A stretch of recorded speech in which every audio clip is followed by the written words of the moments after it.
നീലക്കുറിഞ്ഞി 14 വർഷത്തിലൊരിക്കലാണ് പൂക്കുന്നതെങ്കിൽ ബ്രസീലിൽ നിന്നുള്ള ഗാവേ സിസിലാനോ എന്ന 16 വർഷത്തിലൊരിക്കൽ മാത്രം പൂക്കുന്ന ചെടി കൊച്ചിയിൽ പൂവിട്ടത് കൗതുകമായി. ഒരു തവണ പൂവിട്ടു കഴിഞ്ഞാൽ ആ ചെടി മണ്ണിൽ അലിഞ്ഞ് ഇല്ലാതാവുന്നത് തന്നെയാണ് ഗാവേ സിസിലാനോയുടെ പ്രത്യേകത. ഫൈബർ നിർമ്മാണത്തിനാണ് ഗാവേ സിസിലാനോയുടെ ഇലകൾ ഉപയോഗിക്കുന്നത്.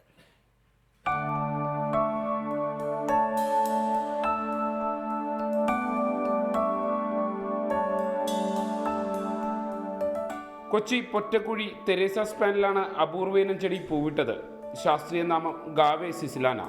വേരുകൾ കിടക്കുന്നത് അങ്ങ് ബ്രസീലിലാണെങ്കിലും കൊച്ചിയിലെത്തിയിട്ട് വർഷം 16 കഴിഞ്ഞു. 10 വർഷത്തിനും 17 വർഷത്തിനുമിടയിൽ ഒരു തവണ പൂവിടും. പൂവിട്ടാലോ അതോടെ ആ ചെടി മണ്ണിലലിഞ്ഞ് ഇല്ലാതാകും. ഇതിൻ്റെ പ്രത്യേകത എന്ന് പറഞ്ഞിട്ടുണ്ടെങ്കിൽ ഈ പൂ വിരിഞ്ഞ് കഴിഞ്ഞ് അത് ആ പൂ ചെടിയായിട്ട് മാറും. ആ ചെടി താഴെ വീണാണ് അതിൻ്റെ പുതിയ ചെടികൾ ഉണ്ടാവുന്നത്. അതോടുകൂടി ഈ അമ്മ മരം മരിച്ചു പോകും. വിദേശ രാജ്യങ്ങളിൽ ഫൈബർ നിർമ്മാണത്തിന് ഗാവേ സിസിലാനയുടെ ഇലകളാണ് ഉപയോഗിക്കുന്നത്. ഒരു ഇലമേൽ 1000 ഫൈബേഴ്സ് ഉണ്ട്. ഇതിൻ്റെ ഒരു ഇലമേൽ ഒരു ചെടിക്ക് ഏകദേശം 250ഓളം ഇലകൾ ഉണ്ടാവും. ഇറ്റലിയിൽ നിന്നും സിസ്റ്റർ അന്ത്രീനയാണ് 2000 ചെടി കൊച്ചിയിൽ കൊണ്ടുവന്നത്. റിപ്പോർട്ടർ, കൊച്ചി.